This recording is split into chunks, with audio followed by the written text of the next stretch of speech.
اسی ماہ رجب میں ایک اور بہت اہم چیز جس کا تذکرہ بہت زیادہ کیا گیا اور بڑے عجیب انداز سے کیا گیا وہ ہے صدقہ، کہ اس ماہ رجب کے اندر ویسے بھی کہ صدقہ دو صدقہ دو صدقہ دو،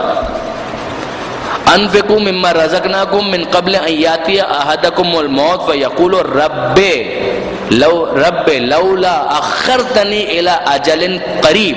فاصدق واکن من الصالحین، سورہ منافقون کی آیت ہے کہ انفاق کرو، خدا کی راہ میں خرچ کرو جو ہم نے دیا ہے رزق اس میں سے، اس سے پہلے کہ موت آ جائے اور تم کہنے لگو رب اے ہمارے پروردگار لولا اخرتنی الی اجل قریب، تھوڑی مہلت دے دے، فاصدق، کیوں؟ تاکہ میں صدقہ دوں تیری بارگاہ میں، واکن من الصالحین، اور صالحین میں شامل ہو جاؤں۔ تو اس موقع پر جو ایک انسان کی حسرت ہو سکتی ہے وہ یہی ہے کہ وہ خدا سے کہ مالک تھوڑی مہلت دے دے کہ میں صدقہ دوں۔ اب اس موقع پر جب پتا ہے کہ اب جان نکلنے والی ہے تو انسان جو کچھ بھی بولے وہ کم ہے، لیکن جو پہلی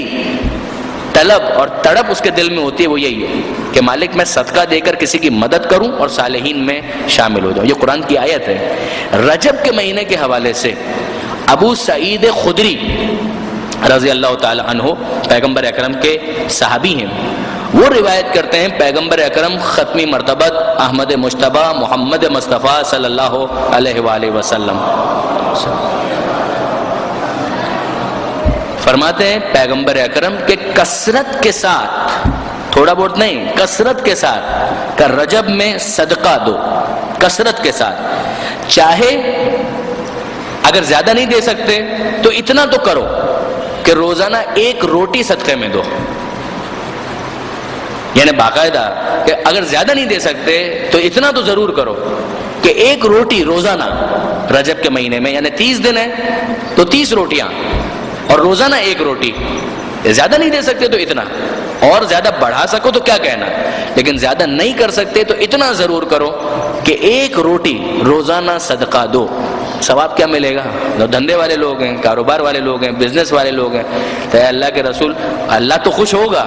مگر وہ ٹھیک ہے اللہ تو خوش ہو ہی جائے گا، وہ تو جلدی خوش ہو جاتا ہے، سریع الرضا ہے، بہت جلدی راضی ہو جاتا ہے۔ یہ بتائیے کہ ثواب کیا ملے گا؟ یعنی یہ اب میں اپنے الفاظ میں گزارش کر رہا ہوں، پیغمبر اکرم نے ایک بڑی عجیب ڈیل آفر کی ہے، جس طریقے سے مڈ نائٹ ڈیلز ہوتی ہیں یا کسی خاص موسم کے اندر کوئی ڈیل آتی ہے،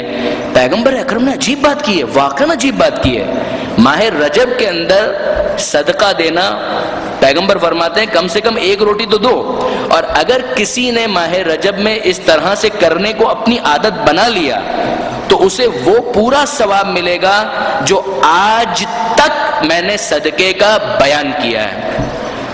یعنی یہ ایک دن دو دن کے ثواب کی بات نہیں ہو رہی ہے، پیغمبر اکرم نے 63 سالہ زندگی کے اندر جتنا ثواب صدقے کا بیان کیا ہے، پیغمبر فرماتے ہیں یہ سب کا سب اسے ملے گا کہ جو ماہ رجب میں کم از کم روزانہ ایک روٹی دینے کو اپنی عادت بنا لے، اور اس کے بعد یہ عادت اس کی پختہ ہو جائے، اور پھر فرماتے ہیں پیغمبر کہ اتنا تو ملے گا ہی جتنا میں نے بیان کیا ہے اپنی پوری زندگی میں آج تک، بلکہ اس سے بھی زیادہ ملے گا جو میں نے بیان کیا ہے۔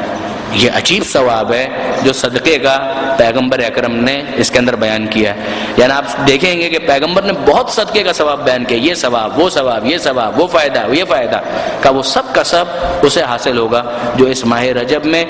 ایک روٹی روزانہ، اور پھر اسے اپنی عادت بنا لے کہ اس طریقے سے تو مجھے صدقہ دینا ہی ہے۔ یعنی یہ وہ اخلاقیات ہیں، یعنی پیغمبر جب کہتے ہیں عادت بنا لو، یعنی کیا مطلب ہے؟ یعنی سخاوت تمہارا اخلاق بن جائے، تمہارا ہاتھ دینے والا بنے، لینے والا نہ بنے، دینے کی عادت تمہارے اندر پیدا ہو جائے۔